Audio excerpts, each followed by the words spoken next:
Good evening, ladies and gentlemen. How are we getting on? Season's greetings to you all. So, as it's that time of year, I thought we'd do something a little bit fun and build a giant Christmas tree camp. Because why not? So let's jump in.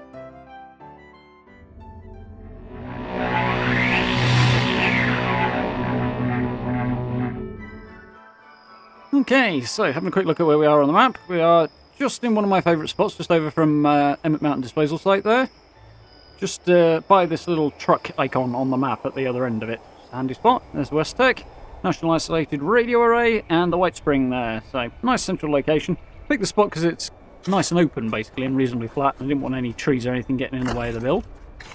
So, to begin with, we will start with a couple of foundations. Unfortunately, Bethesda seem to have made some changes behind the scenes to the building system recently. And it's now very, very difficult, if not impossible, to stack staircases, the framed ones, in the way that we used to be able to.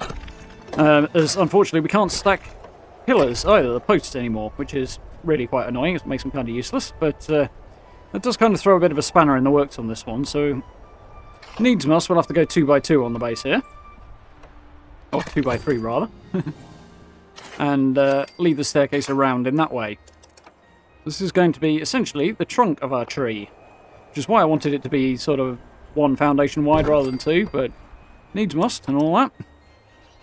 So we'll get some floor snapped in, follow those around, and at the risk of pointing out the absolutely obvious, the way to do this is to start at the bottom and work upward. You'll see what I mean in the moment. If you try to put roofs on with floors or other roofs above them, it'll prevent you from snapping them into place, or at least make it very, very difficult. So, kind of pointing out the obvious, as I say, but it's worth keeping in mind. We'll get the floors in on the next level. Start in the middle here so I know where I'm working out from. That's story number 2. 3, depending on your perspective. Get the last one in, when it cooperates, and stick the last floor on.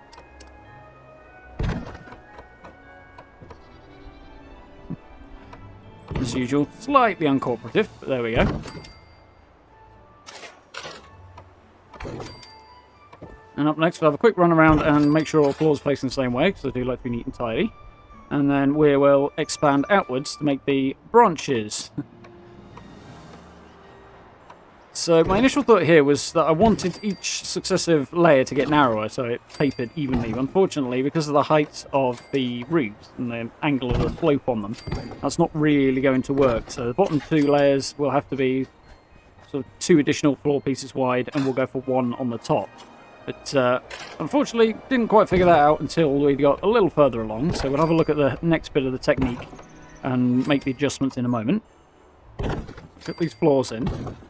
As you will have noticed at the start of the video, the basic shape of this is going to be very much, well, I was going to say like a child's drawing, but it's more like one of my drawings, to be honest. So, not exactly that tree-like, but we get there. So the idea is to provide the flat base with the floors and then angles with the roofs. That's the floor in. And in order to support the roof, we're going to need some walls. And I'm going to put these on the inside, as persuading them to snap over the middle is a bit awkward, as we're going to have the walls basically inside out. That way we can wallpaper the outside. So we'll start in the centre here and just do a double set here so that we've got the proper support. My original idea was actually to have the edges open and then attach lights and stuff inside, make it look like they were in among the branches, but it wasn't going to work very well, that. So we'll close it off in a moment.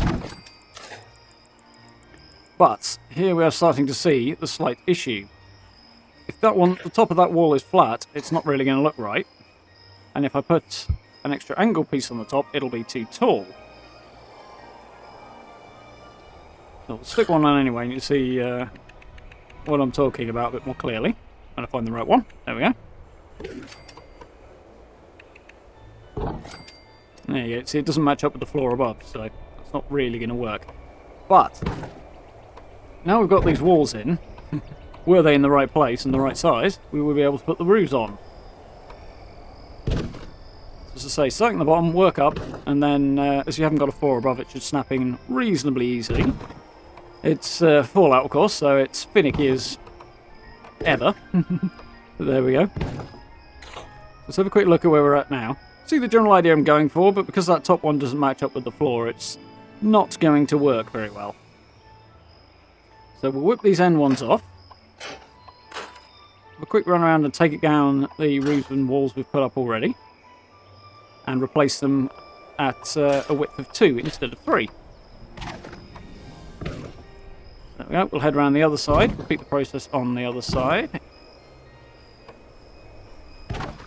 As I say, I did try this with the upper floors on before I put the roofs in, and it was an absolute nightmare to get those roofs to snap in. So make sure there's nothing above them, and it'll be a lot easier.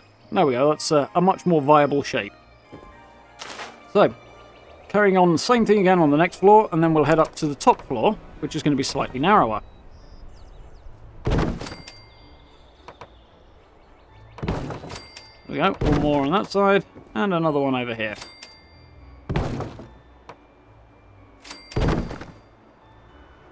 Nice and easy.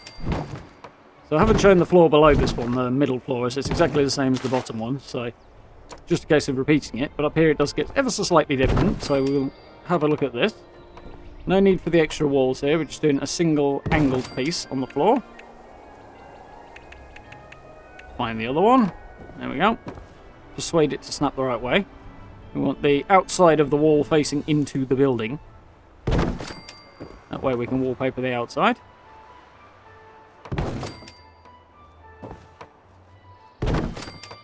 Technically speaking, it doesn't actually matter which way around these internal walls are, but for the outside ones, you definitely need to make sure they are inside out.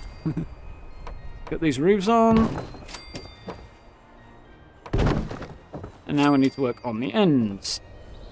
So, initially, my plan was to just snap these walls straight in, put the angles on the top, and basically have this centre column, centre part of the build, be the tree trunk.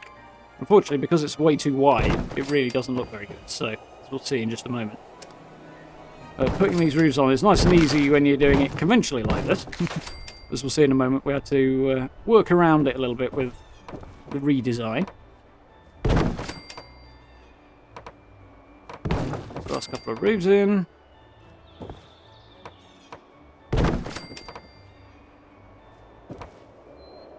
There we go. And repeat at this end.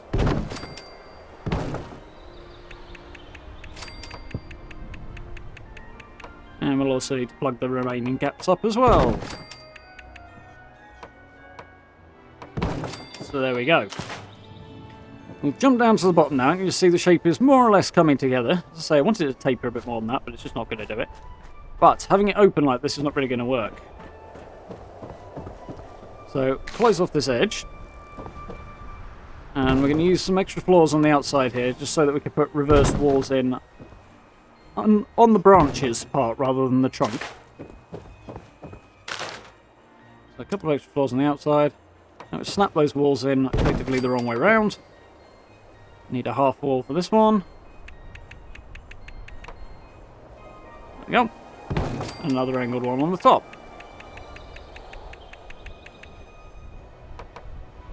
There we go. Now we can just move these extra floors across. Don't need them over there anymore. And use them as guidelines for this side. Of course, we've got to be awkward about where the snap. Wouldn't be Fallout otherwise. There we go. And we repeat. And of course, we will be continuing the same procedure over on the other side and on the other stories as well. Put that one down there, and then it saves me some scrolling. This wall to pop into place. Yep. Now take these floors off. Make sure I don't plummet to the ground. And close the gap.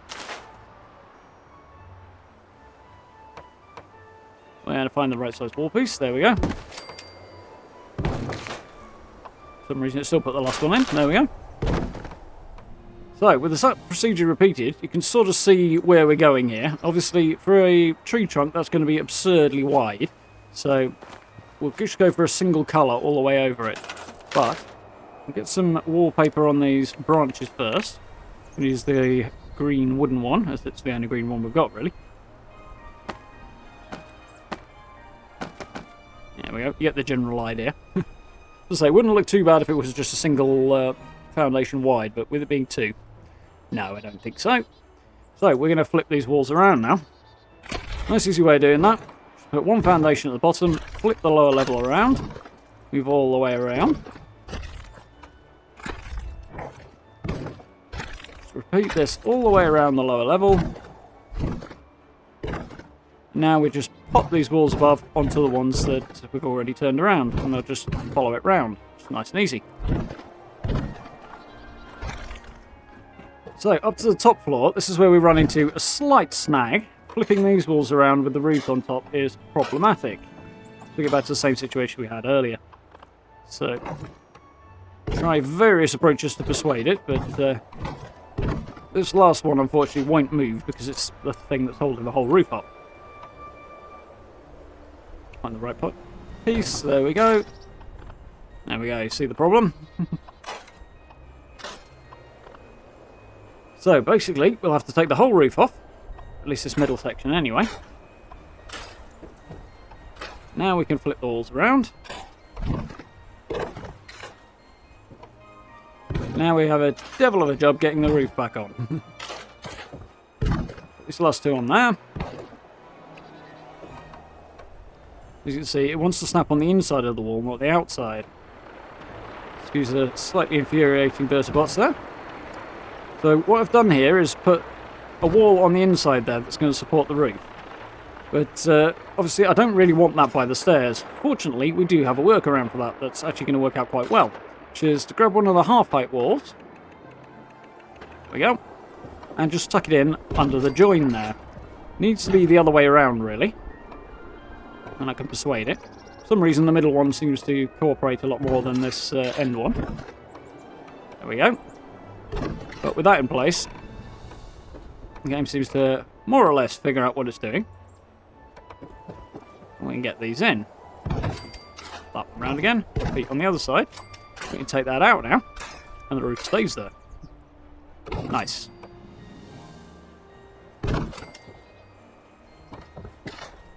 Unfortunately, we got the disappearing floor thing again, but before we head back downstairs, we're going to wallpaper these top few sections from the inside, because then we don't have to jump at them from downstairs. Should be a lot easier. We'll come up here, wallpaper the last few, run around and do it on this side as well. I'll do it underneath as well later. And there we have something that looks sort of like a somewhat chunky Christmas tree, but it works. So let's have a look at the decorated version. So there we go. Bit of a nighttime tour so we can see the lights. No tinsel available, so Fashion Act stream as it is. That's as close as I could get. I added a few of the Halloween lights as well, just to go on the walls, as we don't actually have any Christmas-themed wall lights, which is unfortunate. Got the new twinkling and static lights from the Atomic Shop to give it a bit of a colourful Christmas vibe.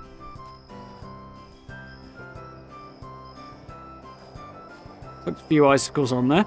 Somehow I already managed to hit 50 lights in place on this, so would have liked to have put a few more of those icicles around, but we ran out of room. And we'll head on inside. So one of the good things about this, apart from its fun, daft little vibe, is it does actually function as a proper camp. We have everything we need in here. So we are starting off with a little crafting space on the ground floor. Had to tuck the Santatron in there as well. All the essentials. A couple of the new carpets to keep it festive and homely. Unfortunately, with the walls being inside out, we can't really wallpaper them. I could have doubled them up, but clearly I did not. So we'll go through the fireplace doorway. And this is where I've got my player vending. Switched off for the moment, but a little bit of the new red wallpaper. It's nice and festive. Time to giving everyone a wave. We'll head on through.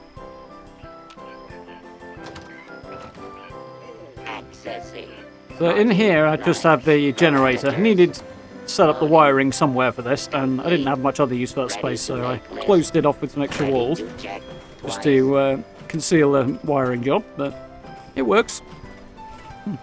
The cable management might need a little polish there. And again, I had a big space on this floor and not much to do with it, so I thought it seemed like a sensible place to put my crops so that they don't get shot at every 5 minutes. There we go, plenty of corn, plenty of blackberries, a few gourds to make the cranberry relish with. Up on the top floor, slightly floating Christmas tree, didn't notice that before. We have a nice homely little area to hang out. A new bed from the latest season pass tucked in the corner there. Little cooking area as well.